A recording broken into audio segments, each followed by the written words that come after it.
ससुराल में वो पहली सुबह आज भी याद है। कितना हड़बड़ा के उठी थी, ये सोचते हुए कि देर हो गई है और सब ना जाने क्या सोचेंगे। एक रात ही तो नए घर में काटी है और इतना बदलाव, जैसे आकाश में उड़ती चिड़िया को किसी ने सोने के मोतियों का लालच देकर पिंजरे में बंद कर दिया हो। शुरू के कुछ दिन तो यूं ही गुजर गए। हम घूमने बाहर चले गए।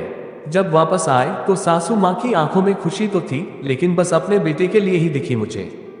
सोचा शायद नया नया रिश्ता है, एक दूसरे को समझते देर लगेगी। लेकिन समय ने जल्दी ही एहसास करा दिया कि मैं यहाँ बहू हूँ, जैसे चाहूं वैसे नहीं रह सकती। कुछ कायदा मर्यादा है जिनका पालन मुझे करना होगा।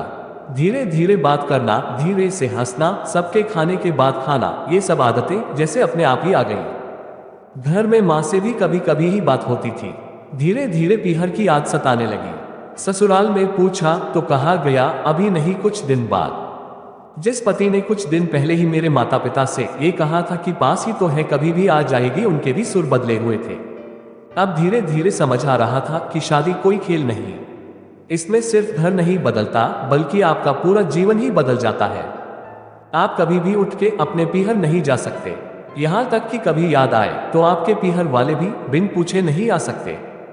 पीहर का वो अल्हड़पन, वो बेबाक हंसना, वो झूठे मुंह रसोई में कुछ भी छू लेना, जब मन चाहे तब उठना, सोना, नहाना, सब बस अब यादें ही रह जाती हैं। अब मुझे समझ आने लगा था कि क्यों विदाई के समय सब मुझे गले लगा कर रो रहे थे। असल में मुझसे दूर होने का एहसास तो उन्हें हो ही रहा था, लेकिन एक और बात थी जो उन्हें अंदर ही अंदर परेशान कर रही थी कि जिस सच से उन्होंने मुझे इतने साल दूर रखा, अब वो मेरे सामने आ ही जाएगा। पापा का ये झूठ कि मैं उनकी बेटी नहीं बेटा हूं, अब और दिन नहीं छुप पाएगा। उनकी सबसे बड़ी चिंता ये थी, अब उनका ये बेटा जिसे कभी बेटी होने का एहसास ही नहीं कराया था, जीवन के इतने बड़े सच को कैसे स्वीकार करेगा। माँ को चिंता थी कि उनकी बेटी ने कभी एक गिलास पानी का नहीं उठाया तो इतने बड़े परिवार की जिम्मेदारी कैसे उठाएगी। सब इस विदाई और मेरे पराये होने का मर्म जानते थे, सिवाय मेरे। इसलिए सब ऐसे रो रहे थे जैसे मैं डोली में नहीं, अर्थी में जा रही हूँ। आज मुझे समझ आया कि उनका रोना गलत नहीं था। हमारे समाज का नियम ही ये है, एक बार बेटी डोली में विदा हुई तो फिर वो बस मेहमान ही होती है घर की। फिर कोई चाहे कितना ही क्यों ना कह ले कि ये घर आज भी उसका है।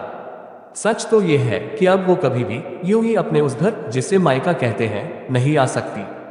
हजारों समस्याओं और परेशानी आने पर भी उसी को हल करना है, हंसते हुए, गम छुपाते हुए। क्या यह तपस्या से कम नहीं है? अनजान जगह को सुधार कर अच्छा बनाने का काम करना।